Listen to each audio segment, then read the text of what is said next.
Ladies and gentlemen, my name's Dean Glucina from Strata Results. Welcome to Strata Today. On today's episode, we're going to be speaking with Frank Filippone from Bank of Queensland. Frank, thank you very much for joining us. Dean, it's a pleasure. Thanks for having me. Mate, for the people that don't know you, tell us about your journey with Bank of Queensland and how it all started.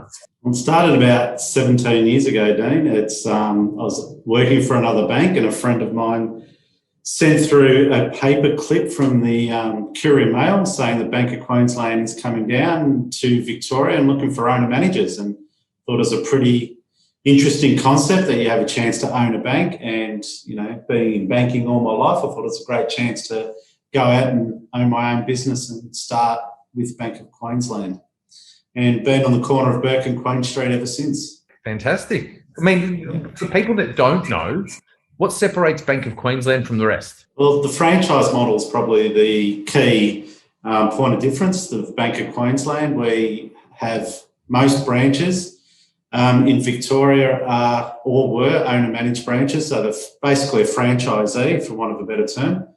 So you get a real relationship with a small business operator who is trying to help small businesses. So we, true B2B, I guess, but in banking, which is very, very unusual. And no doubt at all. I mean, obviously, there's been the whole landscape has changed with COVID, and I'm guessing from a finance standpoint, you see that more than anyone. What would be your top tips that you see in a post-pandemic world or leading out of the pandemic? Yeah, look, that's a really good question, and economists are still arguing about it, which is great.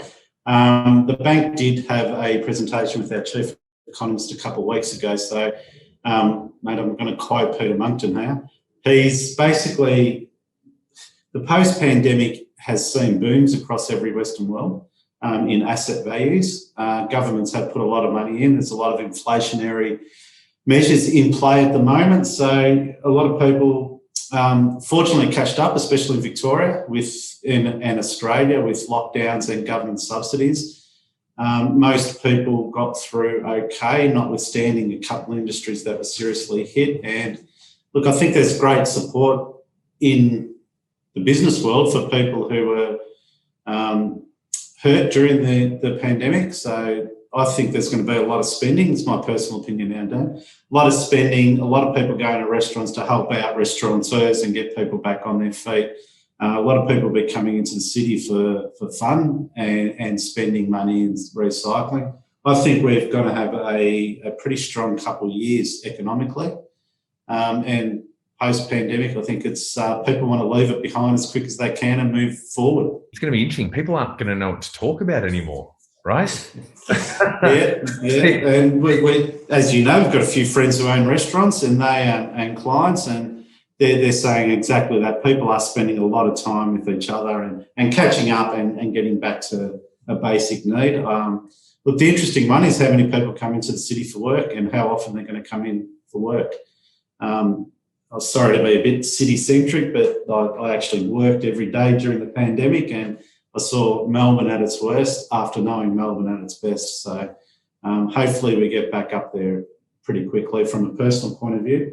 From a business point of view and where the market's going, I think a lot of people now are taking time out to plan their future, and they have pretty well over the pandemic. So they've saved a lot of money.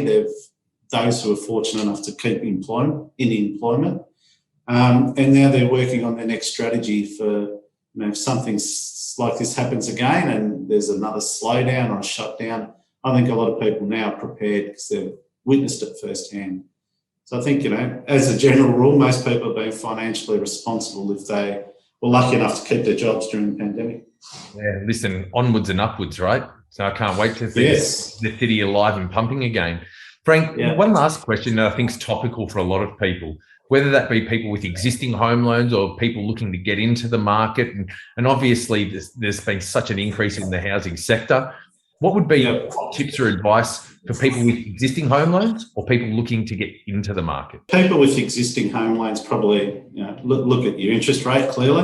Look at there's some good fixed rates coming out now. It's not that I'm giving any fixed advice, but it might be a consideration.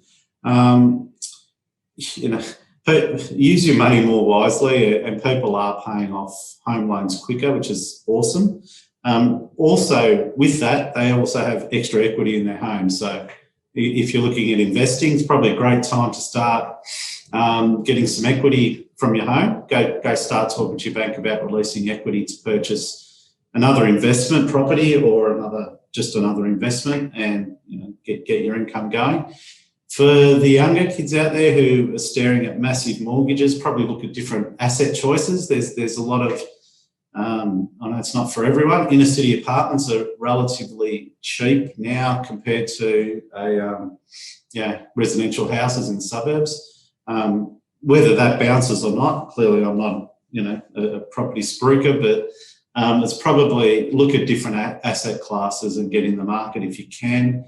And do the right thing, save your money, pretend you own a mortgage for 3 months at least, and start putting that money away. So when it does come into getting a loan with the bank, you actually can prove that you can save that money and the mortgage is not going to impact your lifestyle too much.